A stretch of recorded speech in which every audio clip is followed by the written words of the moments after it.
Alors bonjour, je reviens aujourd'hui concernant donc les commentaires d'une personne qui me suit depuis pas mal de temps et que j'apprécie beaucoup. C'est une Marocaine et donc qui me posait la question suivante, voilà, par rapport au Polisario et la question sahraoui, qu'elle comprenait pas mes positions.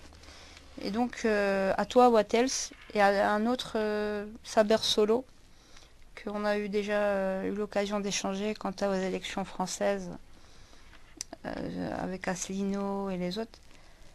Peut-être qu'il se souviendra, mais en tout cas, j'ai entendu ta vidéo.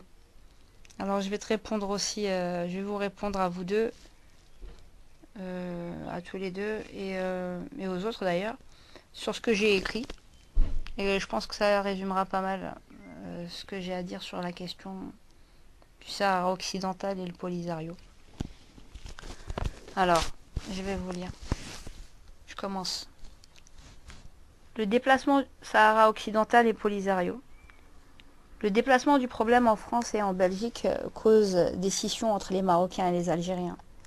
Je tenais donc à préciser ma consternation par rapport à la communauté marocaine dont j'ai été assez déçu, qui avait osé se mobiliser via un animateur de TV marocaine à Bruxelles que j'estimais, et qui m'envoyait un SMS de mobilisation pour manifester devant l'ambassade d'Israël l'an dernier en 2016 pour assimiler l'Algérie quant à la question du Polisario et du Sahara occidental au colonialisme sioniste israélien en Palestine. Je trouve que c'est vraiment le comble. Je me sens plus qu'insulté, et pas qu'une fois d'ailleurs, et dans de la provocation permanente de la part de ces Marocains qui croient que tout leur appartient, et de surcroît croyant que parce qu'il y aurait une majorité de Marocains en Belgique, que je devrais rougir d'être aussi une Algérienne. Dieu merci, c'est une minorité, mais pas si minime que cela, et qui fait pas mal de grabuge dans nos relations fraternelles. Je tenais donc à préciser que par leur attitude, ils sont en train de balayer loin d'un revers de main tout ce que nos aïeux communs ont partagé en termes de fratrie et de résistance au colonialisme occidental de l'époque. De surcroît, au lieu de faire des réunions pacifiques quant à l'intelligentsia pour apaiser la population de part et d'autre, ils font le jeu politique du roi Mohamed VI. Je tenais aussi à préciser que pour moi, la marche verte de l'armée de Hassan II n'est que la commémoration de sa transgression envers le peuple sahraoui.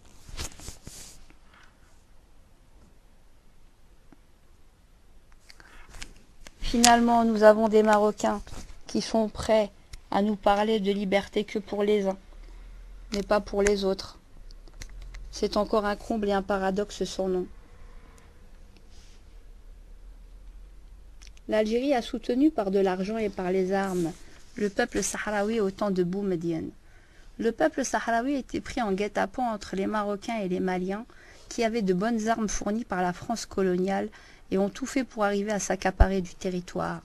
Le Maroc n'a nullement cherché à discuter fraternellement avec le peuple sahraoui et a fait comme s'il n'existait pas, ni n'a cherché à dialoguer avec l'Algérie dans les négociations internationales, comme si cette région leur appartenait de fait. Que du mensonge. La France a fourni les armes aux Marocains en 1975, alors que ces derniers n'avaient pas de quoi payer pour continuer sa pression sur l'Algérie. Kadhafi avait vendu de vieilles armes libyennes au peuple sahraoui. Lorsque Houari Boumedienne a su que le peuple sahraoui utilisait de vieilles armes enrayées, il prit en urgence en avion les résistants sahraouis pour les ramener à Alger et leur fournit toutes les armes nécessaires aux frais de l'Algérie sans les leur vendre. Pendant plus de 30 ans, l'Algérie leur a tout fourni pour survivre, se défendre des agressions et prendre leur indépendance. Et aujourd'hui, on retrouve un frondeur sahraoui qui commence à lui cracher dessus, alors que l'Algérie, contrairement à eux, n'a jamais été dans la traîtrise. Qu'ils aillent tous au diable, ce qu'a fait l'Algérie pour beaucoup de peuples, est tout à son honneur. L'Algérie est un pays digne et un grand pays à la plus grande horreur de tous ses contestataires. Qui sommes-nous donc pour contester au peuple sahraoui, qui est mélangé de plusieurs ethnies, leur droit absolu à respecter leur autodétermination? Je suis des fois dubitative et très perplexe de voir les Marocains se réjouir et célébrer les 40 ans de la Marche verte de novembre 1975, qui n'est rien d'autre qu'un coup médiatique du roi et en réalité une simple randonnée pédestre, écolo de marche nordique en plein désert, offerte par le roi Hassan II à son peuple, qui était alors sur le point de le renverser et dont les habitants étaient au bord de l'explosion. Effet placebo réussi. Le peuple marocain se réjouit donc des colonies de vacances.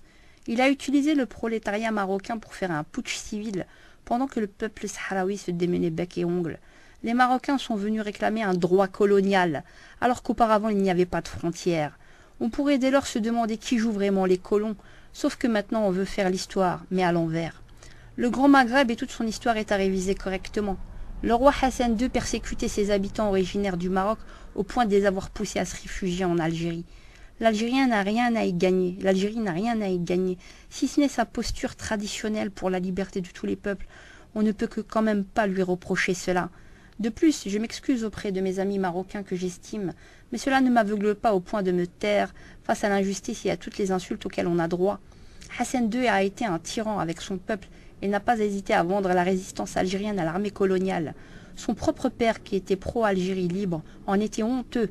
Le fameux détournement de l'avion de nos résistants algériens où était Ben Bella pour se poser à Alger a été informé par Hassan II.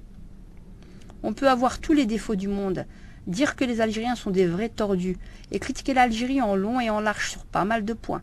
Mais il y a une chose qu'il faut pouvoir lui reconnaître lorsqu'on est un minimum honnête et intègre. L'Algérie, contrairement au Maroc, a moins de susceptibilité de se faire infiltrer par les sionistes que le Maroc. Nos dirigeants algériens, malgré tous leurs défauts, n'entretiennent pas des liaisons souterraines via la Jordanie avec le gouvernement sioniste d'Israël. Ils n'offrent pas non plus de collier en or comme votre reine Lella Selma en 2009 à la sioniste ministre israélienne des Affaires étrangères Tzipi Livni en visite à Tanger après avoir tous été mondialement témoins du massacre de Gaza en 2008. Je vous renvoie à l'article Le collier de la reine de René Naba. Voilà. Votre Lella n'aurait pas dû l'inviter ou à la limite l'inviter pour lui appeler un exorciste à ce vampire assoiffé de sang et après l'avoir désendiablé se mettre à discuter. L'Algérie a encore ses plages libres et n'interdit pas à ses ressortissants l'accès aux plages, contrairement au Maroc où la population locale subit une forme de colonialisme économique et se voit interdire des plages pour les laisser aux Occidentaux qui ne veulent pas les voir comme consommateurs, mais comme travailleurs, sous-fifres de la haute bourgeoisie occidentale. C'est vraiment dégueulasse pour les Marocains modestes et le comble dans votre propre pays. Les Marocains souffrent à un degré plus grand la misère que les Algériens. On ne peut s'en réjouir, mais c'est une réalité. Nous avons tous, de toute façon, un problème avec nos gouvernements respectifs. Les délocalisations de sociétés européennes sont faites au Maroc pour essayer de pallier à la pauvreté marocaine, pour payer des salaires représentant un quart des salaires d'Europe et faire de la main-d'œuvre low cost afin de faire les marges colossales pour les patrons. La classe moyenne n'existe quasi plus et vous vous retrouverez bientôt à une généralisation de rapports d'esclaves à maître si vous n'êtes pas prudent. Faire son entreprise nationale et exporter n'est pas comme la sous-traitance, qui veut dire aussi plus subtilement être sous-traité, sous-estimé. Regardons juste ce qu'il se passe avec les entreprises textiles et les drames dans les pays pauvres. On se moque des Algériens en croyant qu'ils sont bêtes quant à leur tourisme, même sommaire et pas attractif pour les grandes foules. Ils savent parfaitement ce qu'ils font pour justement ne pas être dans la situation dans laquelle vous vous trouvez, pour ne pas être exproprié de vos terres au jour le jour par de riches Européens occidentaux décadents, s'offrant toutes les immoralités sur la table jusqu'à ce que des Marocains arrivent à vendre leurs enfants aux pédophiles occidentaux adeptes du tourisme sexuel. Vous n'êtes pas assez prudent et avez l'orgueil de vous croire dans la modernité qui n'est qu'un mirage entretenu par votre tourisme de masse. Cela n'empêche nullement les Algériens d'être ouverts, mais prudents. Il faut aussi pouvoir reconnaître que vous avez tout autant de qualités qui nous font défaut des fois. Le plus pauvre chez nous en Algérie a une galette dans la main et se met à la pêche et va se griller des sardines sur n'importe quelle plage de la côte et personne ne vient l'importuner pour lui dire de bouger d'endroit. Ceux qui oseraient le faire se risqueraient probablement à une révolution. Les Qataris investissent en Algérie dans des complexes hôteliers en Algérie. Les Qataris investissant en Algérie dans des complexes hôteliers en Algérie sont bien naïfs quant au peuple algérien et croient qu'avec leur argent, ils pourront les domestiquer. Ils ont faux sur toute la ligne, autant le leur dire à l'avance. Le prix du sang de nos aïeux a été assez versé pour cette humble liberté. La prostitution est un fléau qui touche tous les pays, et quand bien même elle existe en Algérie, cela a la décence d'être bien caché et non fait sur la place publique avec des enfants au Maroc offerts au monde entier. Pour deux personnes voulant se proclamer plus musulmanes que le commun des mortels, Certains de vos imams et prédicateurs n'ont pas trop de leçons à donner de ce côté-là. Lorsque l'on a autant de boulettes qui prennent aux tripes n'importe quel humain qui se respecte, on ne s'enfle pas d'orgueil, mais on cherche plus que jamais à avoir des rapports fraternels. En dernier point, l'Algérie de tout temps a été connue pour son ouverture et est connue mondialement pour être la Mecque de l'émancipation et des révolutionnaires, contrairement à d'autres pays. Que les Marocains, sachant l'entendre avec Louis du cœur, sachent qu'ils sont mes frères, pour le meilleur et pour le pire, et que nous sommes au final dans le même bateau. De toute façon, il faut crever des abcès. Je m'arrête. Il y a encore, mais je m'arrête.